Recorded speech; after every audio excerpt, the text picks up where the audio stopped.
vais, en 5 minutes, aborder seulement 3 points. Le premier point, je pense qu'il faut qu'on s'arrête et qu'on réfléchisse un peu. Quand on analyse le nombre de patients drépanocytaires dans le monde, entre l'an 2000 et l'an 2021, il y a eu une augmentation de 41%. Ça veut dire quoi? Ça veut dire que le nombre de cas de drépanocytose dans le monde augmente chaque année. Je pense que ça doit nous faire réfléchir parce que il y a eu beaucoup de plaidoyers, il y a beaucoup de sensibilisation. Au Sénégal, tout le monde sait qu'on doit éviter de se marier dans la famille entre cousins. Ça, tout le monde le sait. Tout le monde sait qu'il faut faire le test pour savoir son statut. Ça aussi, je pense que tout le monde le sait.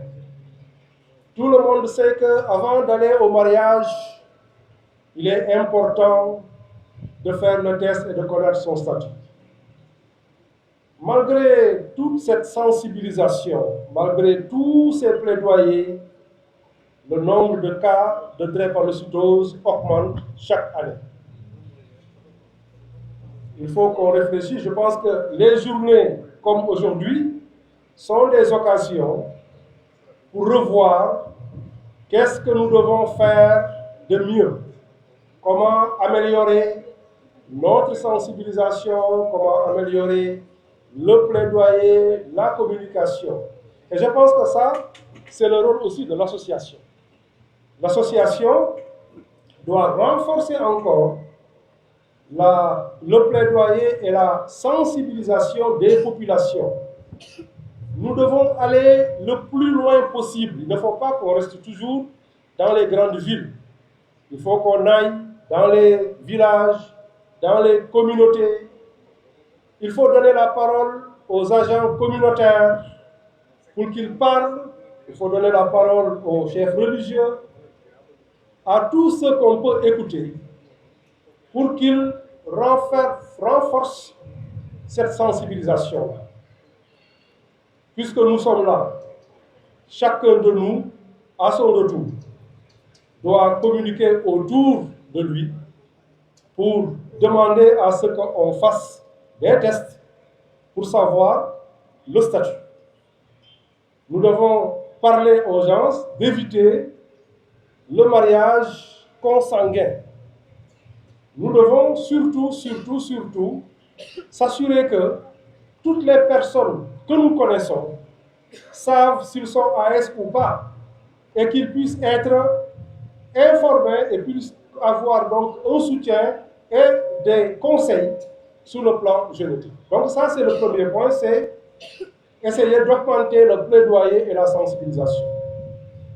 Alors, le deuxième point que je voudrais aborder, c'est le diagnostic.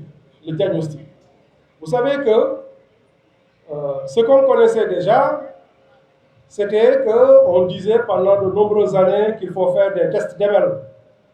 Alors aujourd'hui, la plupart des laboratoires dans le pays peuvent faire le test d'ML. C'est un test, je pense, dans les laboratoires, vous payez vers 2 000 francs, 3 000 francs, c'est pas cher. Et puis, pour ceux qui avaient un test d'ML positif, on leur demandait de faire un examen qui est un peu plus complexe, qu'on appelle l'électrophorèse de l'hémoglobine. Mais aujourd'hui, on a maintenant des tests qui sont des tests rapides. Et ces tests rapides nous permettent de pouvoir connaître si l'enfant est AS, SS ou SC. Ça veut dire que c'est des tests rapides qui ont remplacé l'électrophorèse. Donc, aujourd'hui, c'est un outil qui est disponible avec un seul prélèvement au bout du doigt, comme on le fait pour voir le paludisme. On peut savoir en moins de 5 minutes si l'enfant est AS, SS, SC. Ces outils-là sont disponibles. Il faut que le ministère de la Santé et les autorités nous aident à ce que ces outils puissent être disponibles dans tous les centres de santé. même dans les postes de santé. Je pense que ça aussi, ça doit être un combat de l'association. Nous souhaiterions en tout cas que le représentant du ministère puisse transmettre cette information et que l'État fasse des efforts pour que les tests rapides puissent être disponibles dans les différents postes de santé. Ça permettra à ce qu'un infirmier qui reçoit un enfant fasse rapidement le test rapide, comme on le ferait pour le paludisme. Et que très rapidement, l'infirmier peut savoir si c'est un patient qu'il faut référer au niveau du centre. Donc, beaucoup d'améliorations sur le plan diagnostique. Alors, le dernier point, c'est sur le plan du traitement. Alors, vous savez que la drépanocytose, c'est une maladie qui est surtout responsable de douleurs et d'anémie. Aujourd'hui, on dispose... Alors, c'est un médicament qui existait depuis longtemps, l'hydroxyurée. Ce qui a changé aujourd'hui, premièrement, c'est que les médecins sont plus habitués à son utilisation. Voilà. Parce qu'au début, il y avait quand même des craintes, des inquiétudes. Aujourd'hui, maintenant, c'est un médicament qui est beaucoup plus connu dans l'utilisation par les médecins.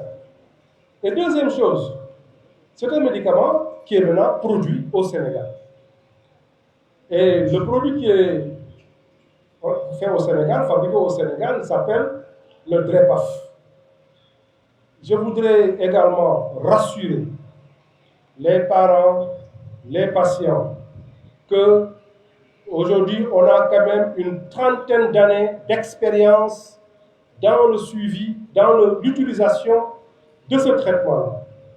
Il faut donc laisser les enfants, les adultes, utiliser ce médicament. Il ne faut pas s'inquiéter parce qu'on a écrit que ça pouvait diminuer les spermatozoïdes, etc. Encore une fois, on a plus de 30 ans d'expérience dans l'utilisation de ce médicament.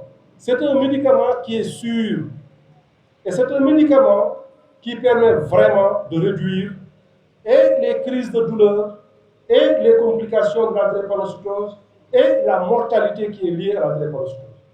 Donc voilà les trois messages qui sont assez techniques, mais je voudrais vraiment profiter de cette assemblée, à mon nom, mais également, ce que je dis certainement engage également mes collègues, pour que vous puissiez tous être informés de ça, et que vous puissiez également le partager avec tous ceux qui ne sont pas là.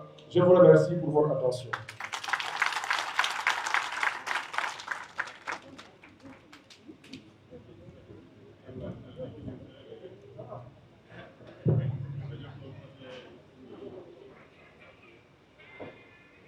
Merci, professeur, pour ce discours, comme vous l'avez dit, qui est très technique, qui demande une sensibilisation à l'échelle nationale, donc par rapport à la lutte contre la drépanocytose, aussi par rapport à la prise en charge, ça, donc c'est à l'échelle nationale.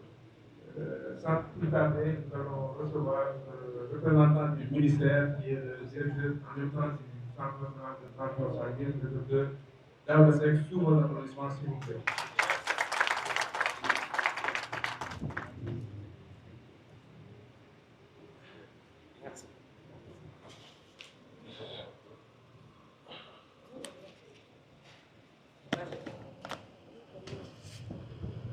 Alors, bonjour à toutes et à tous. Avant de lire mon discours, vous me permettez juste de rendre un hommage à cette famille que constitue l'Association sénégalaise de la drépanocytose, mais aussi les soignants qui sont ici présents. Parce que je pense que c'est très important, cette marque d'estime et d'affection qui s'est liée entre les soignants et l'Association sénégalaise de la drépanocytose. Donc je tenais vraiment à rendre un hommage à cette famille-là. Et aussi dire juste un petit mot par rapport au thème qui est l'accompagnement psychosocial dans la prise en charge de la drépanocytose. Et je suis très content de voir quand même des psychiatres et psychologues ici présents, parce que pour nous, la drépanocytose ou la prise en charge de la drépanocytose, elle est holistique. Il faut il faut que